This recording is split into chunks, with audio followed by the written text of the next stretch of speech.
Nice to be with you, Steve. It's always great to talk to you. Okay, this whole Iranian situation, should the U.S. have, should they have stayed and extend the deadline, extend the deadline, extend the deadline? I mean, doesn't there come a point where you got to walk away? I mean, now to push things down the road and say that not everything has been accomplished, and it's extending the deadline again. Well, I think the stakes are so high, Steve, that it makes sense to extend the deadline, see if Iran will blink. What is obvious is the sanctions have really hurt Iran. And you want to go, when you're negotiating, to the last minute and see if you can get Iran to budge on their two unreasonable demands, one being immediate relief from sanctions, which we obviously can't do, and then secondly, access to technology that would allow them with a nuclear fuel to build a nuclear weapon. They say they're going to use it for energy, for medicine, but that's really not the case. They don't even want verification. So in a negotiation, you want to push till the very end, and if there is a deadline of the end of June, see how far you can go. This is a legacy issue for the Obama administration. All right, but Governor, you've been in negotiations and very high-level negotiations and high-stakes negotiations. Maybe not at the level or the importance of this. I don't want to diminish the lives of any people that you've freed and other things you've done. But as you said, this has worldwide implications. But still in all, how do we sit across from this country while they say, while the Ayatollah leads his people in chants of death to America? The head of the Revolutionary Guard said as recently as 2 days ago, the destruction of Israel is non-negotiable. They're still backing terrorism all over the world, killing Americans. How do we sit at the table with them? Well, look, I have said before that all of that stuff should have been on the table, such as the Iran being a state sponsor of terrorism. You know, they have an American Marine, Amir Hekmati, in prison. They've got an American journalist. They're messing around in Iraq and Syria, Hamas, Hezbollah, destruction of Israel. You know, the idea would have been to have a whole package, but it didn't happen because they limited themselves to nuclear issues. The hope here, Steve, is if there is a nuclear agreement, maybe Iran becomes more responsible. You know, this is unpredictable, but maybe they start cooperating on so many of these other issues. My worry is that a nuclear agreement, it's important, but the verification, the inspection is going to be key. But I do support the concept of waiting till the very last minute. You know, at the last minute is when you make deals in these kind of high-stakes negotiations. All right. Now, there's a Fox News poll out today that says overwhelmingly the U.S. did the wrong thing in trading those Taliban prisoners for Bo Bergdahl.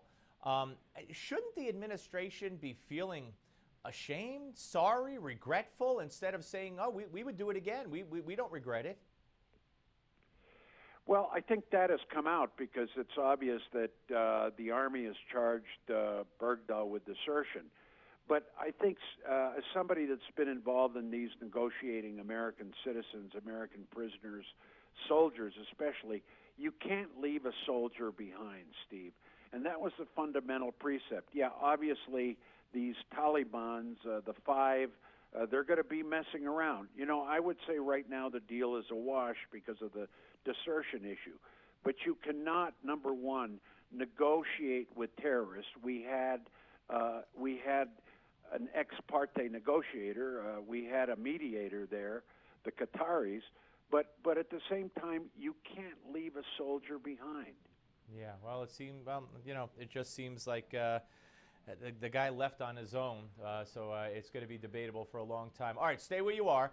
We're talking to Bill Richardson, former governor of New Mexico and former U.S. ambassador to the United Nations. We have more to get to with the ambassador when we come back, right here, of course, on the Steve Malzberg Show and only on Newsmax Television. Don't go away.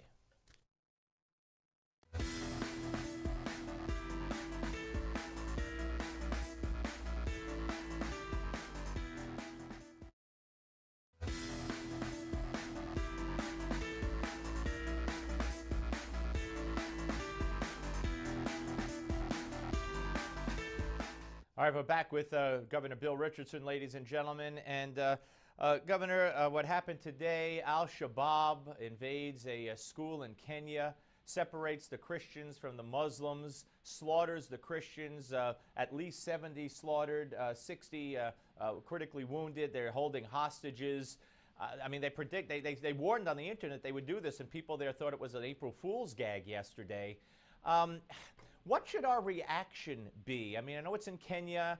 I know it's, but I mean, shouldn't the president himself be out there denouncing this horrific slaughter of Christians? And shouldn't he be out there? Shouldn't he have been out there in the past doing the same for what has taken place already when it comes to the slaughter of Christians?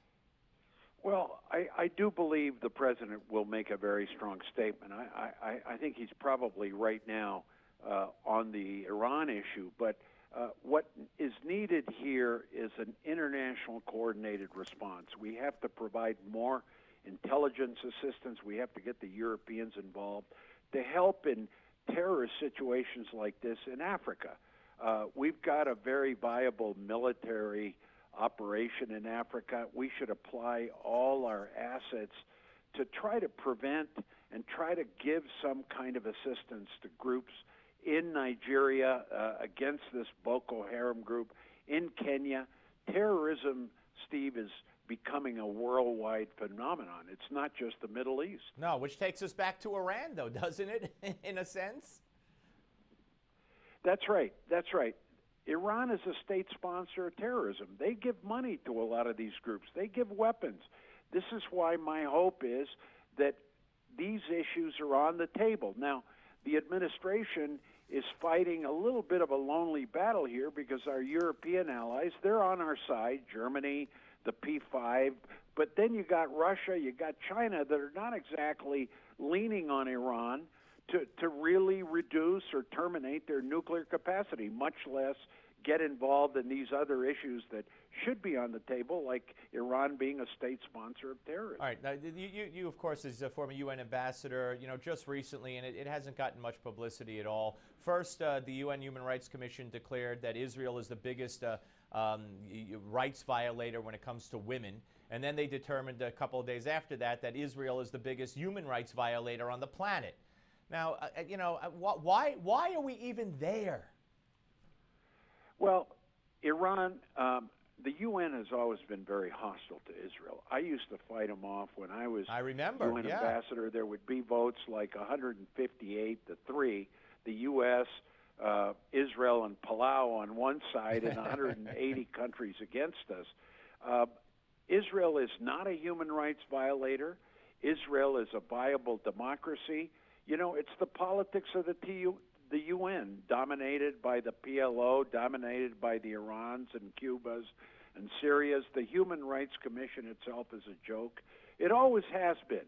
So I think what we need to do is what we have, Steve, at the UN is veto power at the Security Council.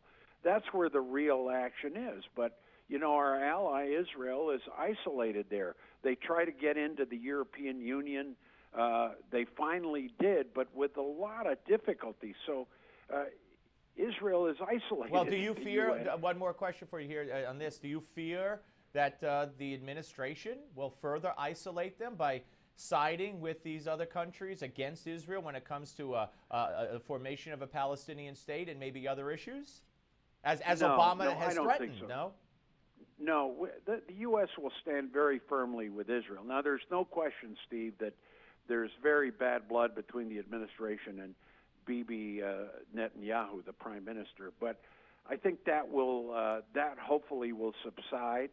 But I really hope both sides really start calming this negative rhetoric down and we get down to the basic strong relationship. Because what you don't want is erosion of support in Israel, for instance, at the UN, in Security Council resolutions. All right, we'll lose the Human Rights Commission, the General Assembly, but we can't lose the Security Council, strong Security Council support. You going to run for president? We can give Israel. I'm sorry, you going to run for president again ever? No, I'm done. You get one shot, Steve.